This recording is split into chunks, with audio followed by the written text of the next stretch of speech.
Oh, it's recording. Hi. Okay, so this is my vlog number or confession part two. So I've been talking to some people, and I was actually talking to a student of mine who, very similar to me, is getting ready to move from his home country and live and work in another country. And so we were just talking about that. And oftentimes, when people hear that I'm still abroad and still traveling, they're like, oh, that's so brave. Like, I could never do that. I could never just like go and leave and go into a place that I'm unfamiliar with or don't know. Well, the truth is, I'm not very brave. That is so. My confession is, I'm not that brave. I guess, I mean, you can look at it as bravery. But really and truly, if I do take on that title of being brave, it's more so that I'm freaked the excuse my pronunciation. Uh, I'm very freaked out.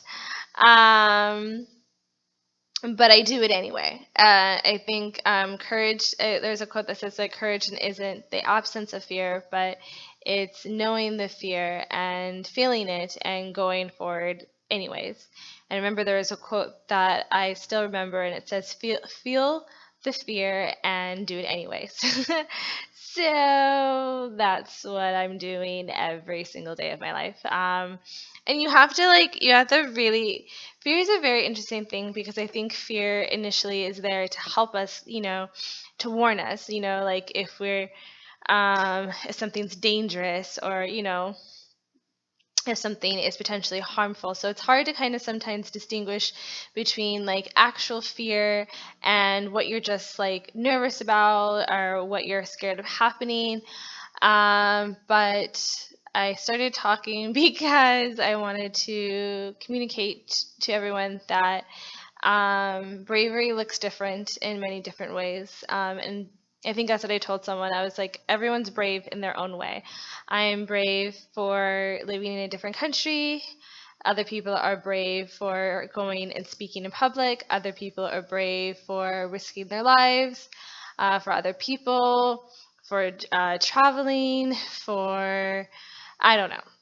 I can't think of too many examples right now, but bravery comes in all different forms. So if you're watching this, I challenge you to reflect and think about what you're brave on. If you can't think of anything, then let me know. And that means you need to start stepping outside of your comfort zone. If you can't think of anything that you're brave in, or anything that you've done recently that requires bravery, then you gotta like take that leap out of your comfort zone and try something new. And it doesn't always have to be like as dramatic as I have been and like go to a different country. It might be just talking to someone that you haven't spoken to before, or trying something new, but something that, at first you're not going to be comfortable with. And you have to just remind yourself, I think what keeps me going forward is that I fear regression.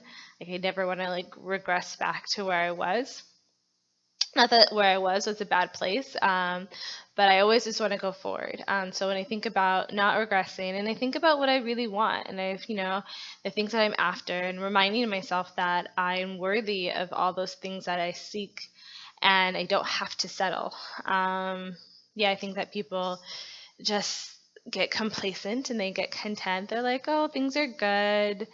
But things don't have to be good. They can be great. They can be amazing. I asked my friend one time, she did a workshop, and I was like, oh, how was the workshop? She was like, better than I had ever imagined. And I was like, I want to be able to say that more about my life. Like, I want to be able to have a day or have an experience and be like, man, it was so much better than I could have ever hoped for, ever expected. And life can be that way. But it does take, just little tiny steps outside your comfort zone. So, yes, that is my confession.